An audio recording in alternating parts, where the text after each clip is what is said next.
नमस्कार मित्रों, आज हम लोग जानेंगे कि अगर आपका जन्म मेष लगन में हुआ है और चौथे हाउस में शनि बैठा हुआ है तो आपको इसका क्या फल मिलेगा। सबसे पहले मैं आपको यह बताना चाहता हूं कि अगर आपका जन्म मेष लगन में हुआ है और आपके चौथे हाउस में यानी 4 नंबर पे यानी कर्क राशि में शनि बैठे हुए हैं तो आपको इसका किस प्रकार का फल मिलेगा यह आपको समझना चाहिए। सबसे पहला देखिए क्या होता है कि लग्न ही बहुत महत्वपूर्ण होता है। लग्न इंसान के गॉडफादर होते हैं, आपके मस्तिष्क होते हैं। लग्न के स्वामी मंगल जो होते हैं वह हालांकि शनि के शत्रु है, लेकिन चौथे हाउस में शनि जब विराजमान हो जाता है तो आपको संपत्ति का सुख निश्चित तौर पर देगा। 2 3 4 जगह आप संपत्ति की प्राप्ति करेंगे। इसके अलावा जो है आपको जो है 4th हाउस का शनि जो है मातृभूमि यानी पैतृक संपत्ति की भी प्राप्ति करवाएगा। और 4th हाउस में शनि विराजमान रहने पे आपके जो नौकर चाकर रहेंगे यानी आपके जो स्टाफ्स वगैरह रहेंगे वह आपको बहुत ज्यादा सहायक पहुंचाने वाले रहेंगे। हालांकि शनि आय के मालिक और कर्म के मालिक भी हैं, तो इनकी दृष्टि जो है कर्म क्षेत्र पे भी पड़ रही है यानी 10वें स्थान पे।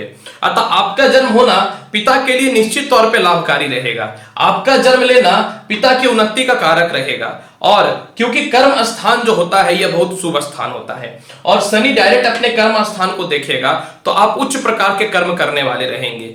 एक साथ 2 या 3 व्यापारों में भी जो है आपको सफलताएं मिलेगी। नौकरी में भी आप उच्च पद की प्राप्ति करेंगे। साथ में क्या है कि उच्च अधिकारी यानी प्रशासनिक अधिकारी की ओर भी शनि आपको ले जाएगा। अगर 7वीं दृष्टि से देख रहा है तो शुभ स्थिति में है तब। 10वीं दृष्टि से शनि लग्न को देखता है। हालांकि मेष राशि में शनि नीच के माने जाते हैं, यानी शनि की स्थिति शुभ नहीं रहेगी। यानी शनि की दशा जब भी आएगी यह शनि जो है हमेशा आपको मानसिक तनाव दे करके रखेगा।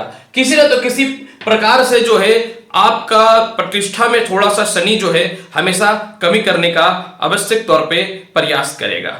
इसके अलावा अब यह बताना चाहता हूं कि अगर लेकिन चौथे हाउस में शनि विराजमान है या किसी ग्रह के साथ नहीं भी बैठा है फिर भी यह मां का स्वास्थ्य को हमेशा जो है किसी न तो किसी कारण से थोड़ा सा डिस्टर्ब अवश्य करके रखेगा।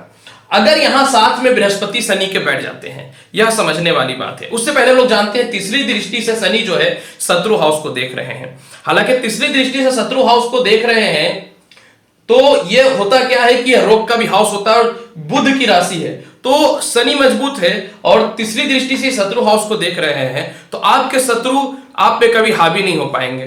कर्ज से हमेशा आपको जो है यह बचाने का प्रयास करेंगे। और साथ में जो है तीसरी दृष्टि से देखने के कारण एक सबसे बड़ी बात यह है कि बड़ा बीमारी आपको नहीं होगा। थोड़े मोड़े बीमारी में ही जो है आपकी स्थितियां ठीक रहेंगी। मामा और मौसी से भी आपको सुखों की प्राप्ति हो जाएगी। परंतु अगर यहां पे शनि के साथ राहु बैठ जाता है या केतु बैठ जाता है तो मां का सुख हो सकता है कम एज में ही आपके समाप्त हो जाए। अगर यहां पे साथ में मंगल बैठ जाता है तो हो सकता है कि आपको हार्ट से रिलेटेड समस्या या फिर कैंसर जैसे जटिल बीमारी होने की संभावनाएं हो सकती है। अगर यहां पे साथ में मंगल राहु या केतु बैठ जाता है तो हो सकता है कि आपको जो है खुद की प्रॉपर्टी में जो आपकी संपत्ति रहेगी उसमें विवाद रहेगा और सांस की बीमारी के और पेट की बीमारियों से आपको थोड़ी सी परेशानी होगी।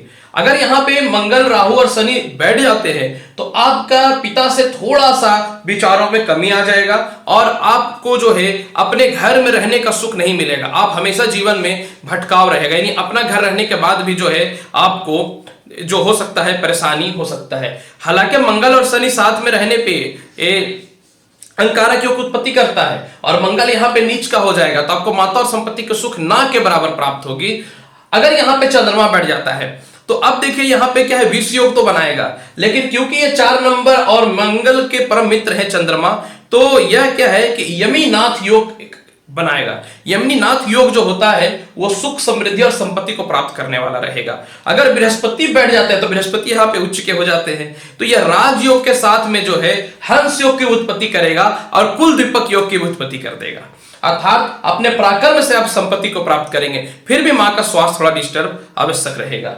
अब यहाँ पे देखिए क्या है कि ऐसी स्थिति में आपको क्या करना चाहिए। सबसे पहला कि आपको कोई ऐसा काम नहीं करना चाहिए जिससे आपका सम्मान की कमी हो। माता का सुख हमेशा आपको मिले, इसके लिए माता की सेवा करें। माता से कभी विवाद नहीं करना चाहिए, तो माता से कभी विवाद होने के बाद जो है आपको श्राप भी मिल सकता है। मामा मौसी से रिलेशनशिप अच्छे करने चाहिए। जो भी घर रहे उसमें आपको संतुष्ट होना चाहिए। कभी भी जो है होम लोन या कर्ज से बचना चाहिए आपको।